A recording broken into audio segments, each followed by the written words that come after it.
Welcome to the deep dive. You've given us some fascinating material this time, excerpts from Mary Shelley's Frankenstein, specifically Chapter 3. This chapter feels like a real turning point, doesn't it? We're seeing young Victor Frankenstein, on the verge of leaving home. It's just filled with these pivotal moments that really set the stage for everything that follows. It absolutely does. What's compelling here is how Shelley weaves together profound personal tragedy with this growing, almost magnetic pull of scientific knowledge.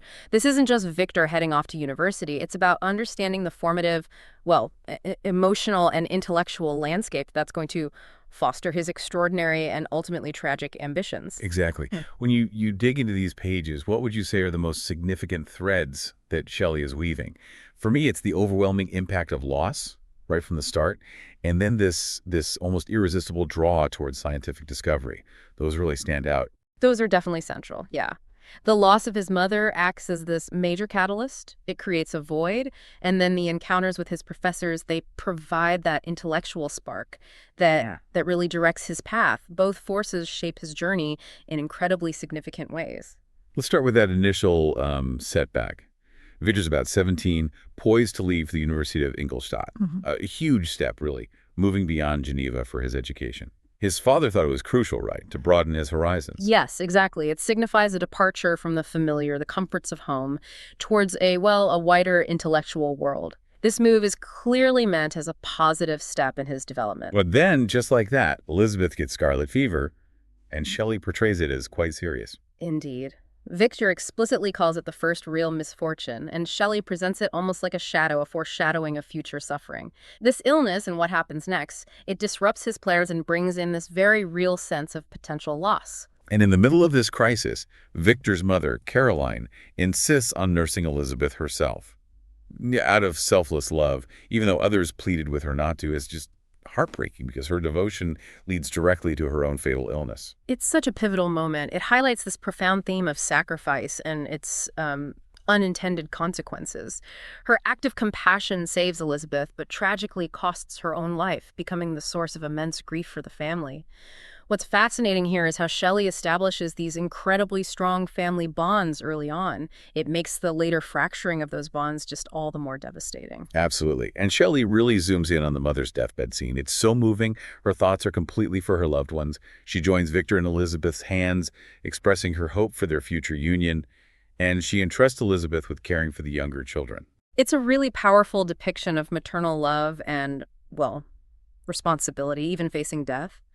Her dying wishes create this significant emotional weight, this expectation, particularly for Victor and Elizabeth. This scene just underscores the deep emotional currents in the family. And this loss isn't just a quick moment of sadness, is it?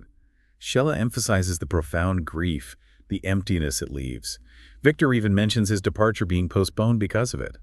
It almost feels wrong for him to leave so soon after something so huge. It really underscores the depth of their connection. The household is described as being in a repose akin to death. Victor feels it would be almost sacrilegious, too hasty to immediately jump into the vibrancy of university life. It speaks volumes about the impact of his mother's death. But amidst all that sadness, Elizabeth really steps up, doesn't she? She tries to comfort everyone, showing incredible strength, resilience. Victor even says, never was she so enchanting as at this time. It's like her efforts to bring comfort make her even more cherished. Yes, she embodies compassion and fortitude. Her actions highlight her inherent goodness, her commitment to the family. It's a stark contrast to the growing self-absorption we see in Victor later on. Eventually, though, the time for Victor's departure does arrive. And it's another really emotionally charged farewell, this time with Clerval and Elizabeth. It's clear these are deep, significant relationships for him. These goodbyes truly emphasize the strength of these early bonds, and Clerval's own unfulfilled desire for a liberal education adds another layer of longing, maybe even a subtle hint of how their paths might diverge later. And Elizabeth's pleas for Victor to write, it just underscores how vital maintaining these connections feels, despite the distance. And then Victor's off on his own. He describes this initial melancholy, this feeling of isolation, even though he's always been surrounded by love. He's apprehensive about meeting new people, which makes sense given his rather secluded upbringing. It's a crucial glimpse into Victor's character. While he's intellectually driven, he seems somewhat socially unprepared, maybe even a bit intimidated by venturing beyond his familiar family circle. This initial discomfort really sets the stage for his later, much deeper isolation. But even with that apprehension, there's still that underlying pull, isn't there? That deep yearning for knowledge to experience the wider world. He acknowledges his desires have been met. It would be foolish to regret it now. So there's this internal conflict, right? Comfort versus the allure of the unknown. Precisely, the intellectual curiosity, the ambition, it's definitely there, even if it's initially a bit overshadowed by his emotional state. He's caught between the security of what he knows and the tantalizing promise of the new and unexplored. This tension, between the known and unknown, the comfortable and the potentially transformative, it's such a hallmark of the Romantic era Shelley was writing in, and it deeply informs Victor's character. So he gets to Ingolstadt. And pretty quickly, he has his first run-in with a professor, M. Krempe, the professor of natural philosophy. And it doesn't exactly sound like an inspiring introduction to university science. No, not at all. Krempe comes across as rather abrasive, dismissive. His immediate rejection of Victor's interest in alchemists like Albertus Magnus and Paracelsus is quite forceful. These figures represented an older tradition, focusing on transmutation, the elixir of life, things the emerging scientific method was starting to challenge. Yeah, he just flat out calls their work nonsense and exploded systems. That's a pretty harsh welcome to academia. It is. Krempe embodies that shift towards empirical observation, experimentation, a stark contrast to the more speculative, sometimes mystical approach of the alchemists Victor had been reading. What's interesting is Victor's reaction. He admits he wasn't really disappointed. He'd already started doubting the alchemists himself, but Krempe's unpleasant manner certainly didn't make him eager to embrace modern natural philosophy either. Exactly. So Victor's in this awkward spot. He's intellectually moved past the old ways, but the guy representing the new way is, well, kind of off-putting. It leaves him feeling a bit directionless, doesn't it? He reflects on this struggle, his past fascination with the grand but futile goals of alchemy versus the seemingly less ambitious realities of contemporary science. This is a really pivotal moment for understanding Victor's intellectual path. He's clearly drawn to the big questions, the fundamental mysteries. Krempe's focus on what might seem like more mundane scientific facts doesn't ignite his passion. He's searching for something more transformative, something that aligns with those earlier grand aspirations, even if they were misguided. And it's this void, this lack of inspiring guidance, that makes his next encounter with the other professor, M. Waldman, so significant. Victor wasn't even planning to go to lectures at first, but curiosity, maybe just boredom, led him to Waldman's chemistry lecture. And the contrast between Waldman and Krempe is immediate, striking. Waldman is described as benevolent, kind voice, engaging manner. He has qualities Krempe completely lacks. This encounter really underscores how crucial mentorship and positive reinforcement can be in shaping someone's intellectual path. It's a principle that still resonates today, absolutely. And Waldman's lecture itself sounds captivating. He starts by showing respect for the history of chemistry, acknowledging the progress made by earlier scholars. It's a much more nuanced view compared to Krempe's outright dismissal. Precisely. Waldman creates this sense of continuity, building on foundations rather than just rejecting them.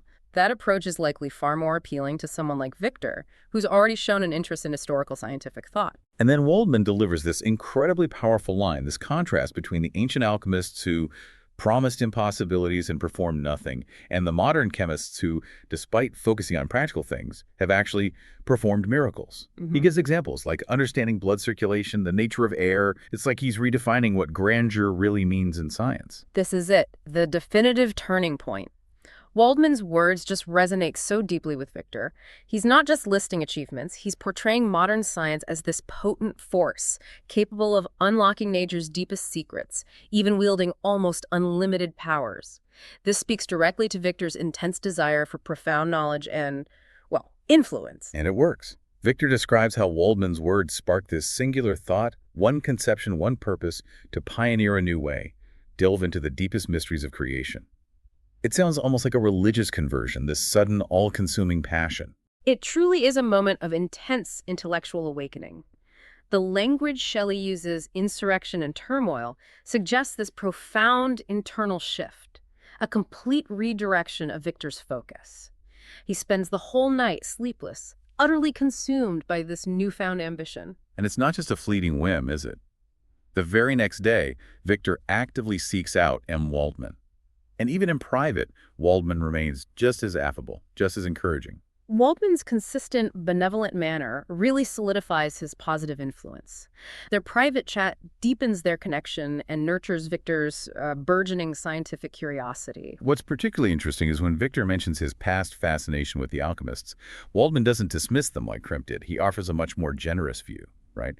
Suggesting they laid groundwork, that even their misdirected efforts ultimately benefit humankind. This nuanced viewpoint is crucial. Waldman acknowledges the value in past inquiries, even those that didn't lead directly to our current understanding.